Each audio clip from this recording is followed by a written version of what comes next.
আসসালামু আলাইকুম, স্বাগত জানাচ্ছি আর টিভির মধ্যাহ্নের সংবাদে। পুরোটা সংবাদে আপনাদের সাথে রয়েছে আমি নুসরাত সুজানা। শুরুতেই জানিয়ে দেব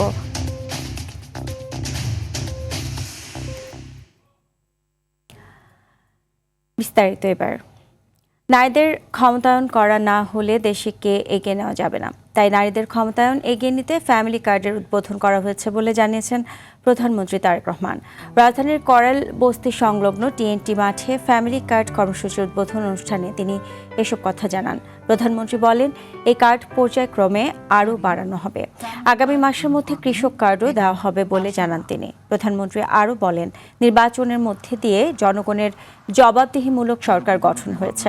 এই সরকার জবাবদিহির মধ্য দিয়ে এগিয়ে যেতে চায় বলেও জানান তিনি।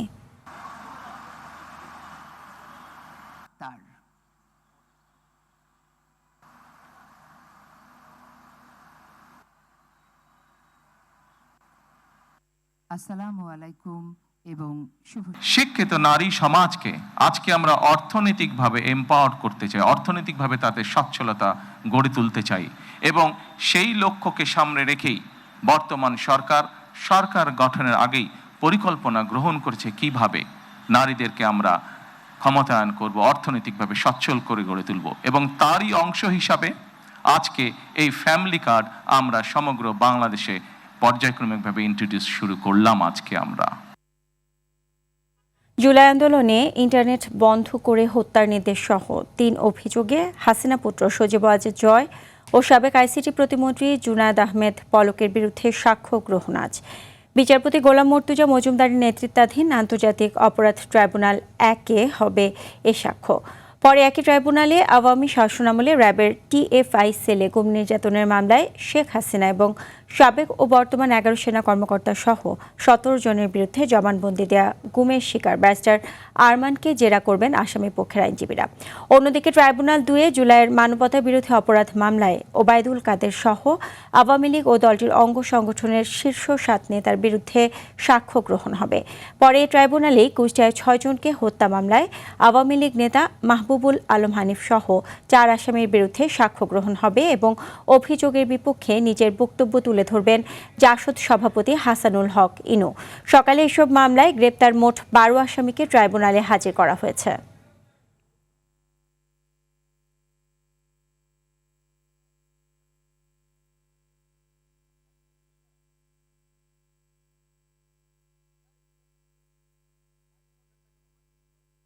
আন্তর্জাতিক প্রসঙ্গ। ইরানের বিরুদ্ধে যুক্তরাষ্ট্র ও ইসরায়েলের যুদ্ধ খুব শিগগিরই শেষ হবে বলে জানালেন মার্কিন প্রেসিডেন্ট ডোনাল্ড ট্রাম্প।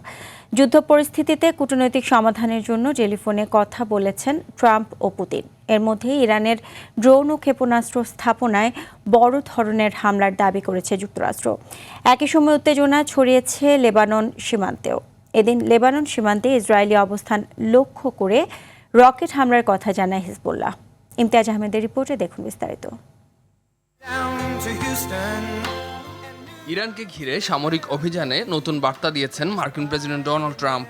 স্থানীয় সময় সোমবার ফ্লোরিডায় ট্রাম্প জানান, ইরান যুদ্ধ খুব শিগগিরই শেষ হতে পারে। তবে চলতি সপ্তাহেই যুদ্ধ শেষ হবে কিনা এমন প্রশ্নে নেতিবাচক জবাব দিলেও খুব শিগগিরই যুদ্ধ শেষ করার ইঙ্গিত দিয়েছেন মার্কিন president. But we're going to have a much safer world as soon as it's finished, and it's going to be finished pretty quickly. ওয়াশিংটনের দাবি, ইরানের ড্রোন ও ক্ষেপণাস্ত্র সক্ষমতাকে লক্ষ্য করে ব্যাপক হামলা চালানো হয়েছে। ট্রাম্প বলেন, ইরানের ড্রোন উৎপাদন কেন্দ্র এবং ক্ষেপণাস্ত্র তৈরির স্থাপনাগুলোতে একের পর এক হামলা চালানো হচ্ছে। এতে পূর্ব তেহরানে নিহত হয়েছে অন্তত ৪০ জন। ইরানের পররাষ্ট্র মন্ত্রণালয়ের মুখপাত্র অভিযোগ করেছেন, ইরানকে ভেঙে দিয়ে তাদের তেল সম্পদের দখল নিতেই এসব হামলা চালানো হচ্ছে। এদিকে লেবানন সীমান্তেও উত্তেজনার মাত্রা বাড়িয়েছে জায়নবাদীরা। ইসরায়েলি হামলার জবাবে সীমান্তের কাছে ইসরায়েলের সামরিক অবস্থানে রকেট হামলার দাবি করেছে ইরান সমর্থিত লেবাননের সশস্ত্র সংগঠন হিজবুল্লাহ। সংগঠনটি জানিয়েছে, বৈরুতের দক্ষিণাঞ্চল সহ লেবাননের বিভিন্ন শহরে ইসরায়েলি হামলার প্রতিক্রিয়ায় পাল্টা আক্রমণ চালিয়েছে তারা। এদিকে ইরানের প্রেসিডেন্ট মাসুদ পেজিশকিয়ান বলছেন, যুক্তরাষ্ট্র ও ইসরায়েল ইরানের প্রতিবেশীদের সঙ্গে সম্পর্ক নষ্ট করার চেষ্টা করছে।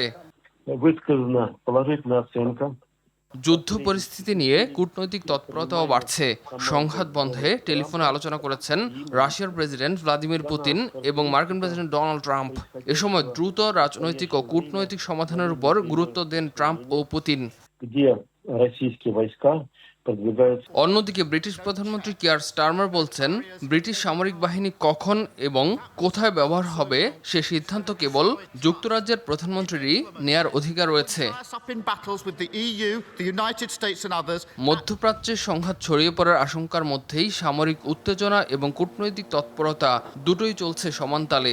এদিকে চলমান সংঘাতে বিশ্ববাজারে তেলের দাম 2 বছরের মধ্যে সর্বোচ্চ পর্যায়ে পৌঁছেছে। ইমতিয়াজ আহমেদ, RTV। মধ্যপ্রাচ্যে যুদ্ধের কারণে দেশের জ্বালানি তেলের বাজারে সংকট সৃষ্টির আশঙ্কায় আজও সকাল থেকে রাজধানীর বিভিন্ন এলাকায় পেট্রোল পাম্পের সামনে যানবাহনের দীর্ঘ লাইন সৃষ্টি হয়েছে। এ নিয়ে রাজধানীর শাহবাগে রয়েছে সহকর্মী সর্দার রাজীব, সরাসরি যুক্ত হচ্ছে সেখানে। রাজীব, তেলের সরবরাহ কেমন দেখছেন এবং সেই সাথে চালকরা কোনো অভিযোগ করছেন কিনা জানাবেন।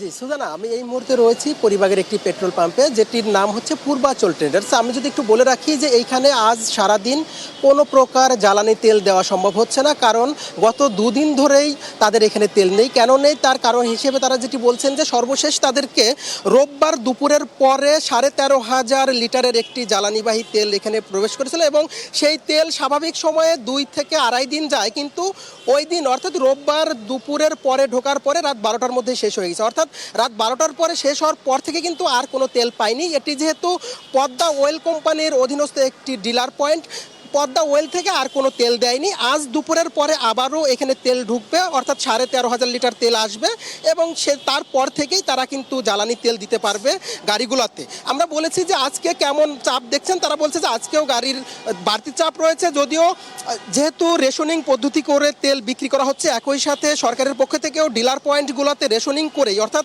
নির্দিষ্ট পরিমাণ তেল দেওয়া হচ্ছে। তাই আজকে যে তেলের ডিপো থেকে যে তেল ট্যাঙ্কিটি আসবে সেটিও 2 দিনের জন্য দেওয়া হবে, কিন্তু ঠিক তারা কি 2 দিন পর্যন্ত নিতে পারবেন নাকি আজকেও 12 ঘন্টা বা তার একটু বেশি সময়ের মধ্যে শেষ হয়ে যাবে তারা কিন্তু সেটি বলতে পারছেন না। তবে এখানে কিন্তু সিএনজি চালিত গাড়িগুলোর গ্যাস সরবরাহ স্বাভাবিক রয়েছে।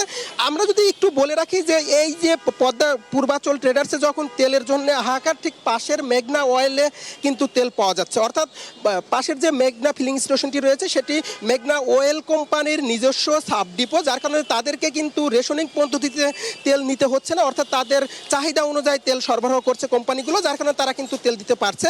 তো এই যখন পরিস্থিতি, তখন আমরা কথা বলেছি পেট্রোল পাম্প মালিক সমিতির নেতাদের সঙ্গে। তারা যেটি বলছে যে বেশ কিছু পেট্রোল পাম্পগুলোতে কিন্তু একই পরিস্থিতি রয়েছে, অর্থাৎ তেল যে পরিমাণ দেওয়া হচ্ছে সেই পরিমাণ তেল কিন্তু তারা তাদের চাহিদা অনুযায়ী দিতে পারছেন না মানে চালকদেরকে, যার কারণে আগেই শেষ হয়ে যাচ্ছে এবং চালকদের সাথেও কিন্তু এক প্রকার বাক বিতণ্ড হচ্ছে। এর কারণ হিসেবে যেটা বলা হচ্ছে যে যারা স্বাভাবিক সময়ে 2 লিটার বা 3 লিটার তেল কিনতেন, তারা কিন্তু এই সংকট হবে বা দাম বাড়বে এমন আশঙ্কায় কিন্তু ফুল ট্যাঙ্কি করেছে। অনেকেই কিন্তু ট্যাঙ্কি ভরে নিয়ে গিয়ে বাড়িতে আবার বোতলে করে রেখে দিয়ে আবার কিন্তু এসে নিয়েছে। এই কারণে। ধন্যবাদ আপনাকে। দর্শক, মধ্যাহ্নের সংবাদে পর্যন্তই। দুপুরের সংবাদ 2:45 দেখার আমন্ত্রণ রইল। এতক্ষণ সাথে থাকার জন্য সবাইকে ধন্যবাদ।